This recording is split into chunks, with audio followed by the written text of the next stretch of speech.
এখন আমরা যে ফাংশনটা দেখব এই ফাংশনের নাম হচ্ছে ডে ফাংশন। তো ডে ফাংশন আসলে কি করে?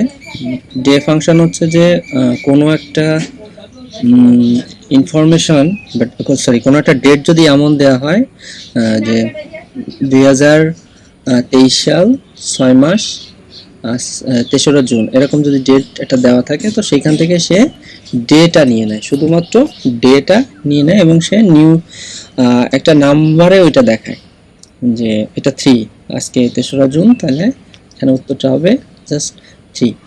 তো আমরা একটা কাজ করি, আমরা একটা উদাহরণ দিয়ে এটা দেখার চেষ্টা করি।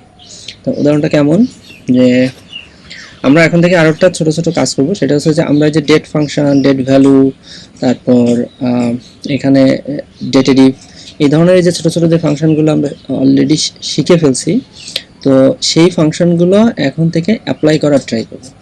তো আমরা প্রথমে তাহলে ডে ফাংশন, ডে দিয়ে শুরু হলো, আমরা একটা ফাংশন শিখছিলাম, সেটা ফাংশনের নাম ছিল ডেট। তো ডেট ফাংশন, আচ্ছা আমি একটা কাজ করি আর কি, কাজ করার সময় যেটাতে পরবর্তীতে যে যেন আমার কোনোভাবেই এই যখন আপনি অনেক কোড লেখালেখি করবেন একটা সেলের ভিতরে, তখন যেটা হয় সেটা হচ্ছে যে এই যে ফার্স্ট ব্র্যাকেট ক্লোজ, এটা আমি বেশিরভাগ সময় দিতে আমার ভুল হয়, যে কারণে আমি যেটা করি এই এই এররগুলো এড়ানোর জন্য ফার্স্ট ব্র্যাকেট দেওয়ার সাথে সাথে ফার্স্ট ব্র্যাকেটটা আমি ক্লোজ করে দিই। আচ্ছা, এবার আমি এর ভিতরে একটা ডেট ফাংশন দিব। তো ডেট ফাংশনও আমি শুরু করলাম, শেষ। তো ডেট ফাংশনে আমি কি জানি, ডেট ফাংশনে প্রথমে যেটা থাকে সেটা থাকে ইয়ার, তো এটা হচ্ছে 2023। তারপরে যেটা থাকে সেটা হচ্ছে মাস, তো 06। তারপরে যেটা থাকে সেটা হচ্ছে ওই দিনটা, তো আমি এখানে দিলাম 3। তো এবার যদি আমি এন্টার দেই, তাহলে আমাকে শুধুমাত্র 3 দেখানোর কথা এখানে, হ্যাঁ আমাকে শুধুমাত্র এখানে 3 দেখাচ্ছে। এবার কখনো যদি এমন হয় যে আমি এইখানে যেটা আমি লিখছি, এই যে ডেটটা আমি লিখছি এখানে, এই ডেটটাই আমি হয়তো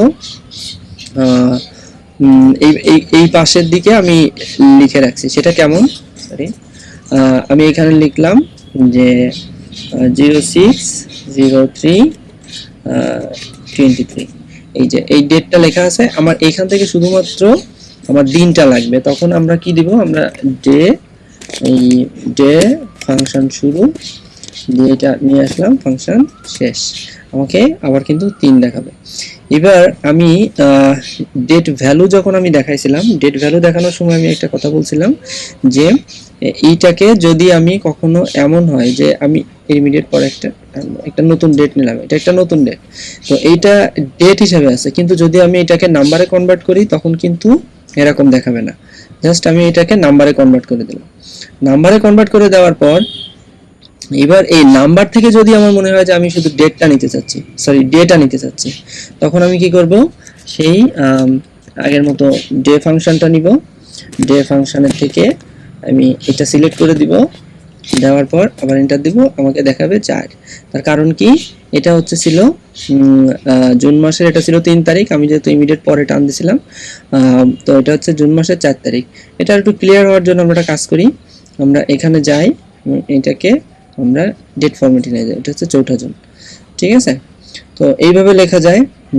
আরও একটা ভাবে লেখা যায়, সেটা হচ্ছে যদি কখনো এমন হয় যে আমরা দেখছি যে ডাবল ডেট ভ্যালুতে সবকিছু কিভাবে থাকে, ডেট ভ্যালুতে সবকিছু থাকে হচ্ছে ডাবল কোটেশনের ভিতরে, এই যে ডাবল কোটেশনের ভিতরে যদি থাকে, তো আমরা একটা কাজ করি, এই যে ডাবল কোটেশনের ভিতরে যদি কোনো ধরনের কোনো ইনফরমেশন থাকে, তো সেইটাকে আমরা আসলে দেখি ওইখান থেকে আসলে ডেটা বের হয়ে আসে কিনা দেখি আমরা।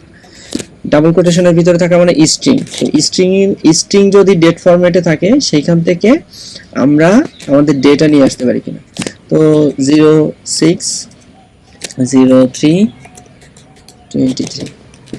ডাবল কোটেশন শেষ, ফার্স্ট ব্র্যাকেট ক্লোজ, এই যে আমার এখান থেকে দেখতেছি যে এখান থেকেও আমার সেই 3 যে তারিখ সেটাও কিন্তু ও নিয়ে আসছে। আচ্ছা, এরপরে আমরা আরেকটা জিনিস এখানে একটু দেখি, আমরা একটু আগে যেটা শিখলাম ডেট ভ্যালু, ঠিক আছে। ডেট ভ্যালু যদি কখনো আমার ব্যবহার করার সুযোগ হয় আর কি এখানে, যেহেতু ডেট ভ্যালুটা আমি ইমিডিয়েট একটু আগে শিখছি। তো এই ডেট ভ্যালু ফাংশনটাই আমরা এইখানে একবার একটু চেষ্টা করে দেখি আমরা পারি কিনা। তো প্রথমে আমরা কি দিব, ডে দিব এবং ফার্স্ট ব্র্যাকেট শুরু ফার্স্ট ব্র্যাকেট শেষ, তারপরে দিব ডেট ভ্যালু ফার্স্ট ব্র্যাকেট শুরু ফার্স্ট ব্র্যাকেট শেষ। এবার ডেট ভ্যালু দেওয়ার পরে আমরা কি জানি, ডেট ভ্যালুর ভিতরে সবসময় আমাদের কি বসে, ডাবল কোটেশনের ভিতরে বসে সবকিছু। তো ডাবল কোটেশনের ভিতরে যদি বসে তাহলে আমরা কি দিব, 060323 এন্টার। হ্যাঁ, এটাও আমাদের কাজ করছে। তো এই ছিল মোটামুটি ডে। তো ডেটা আসলে কি করে, কোনো একটা মাসের থেকে শুধুমাত্র কততম দিন ওইটা শুধুমাত্র আমাদেরকে দেখায়।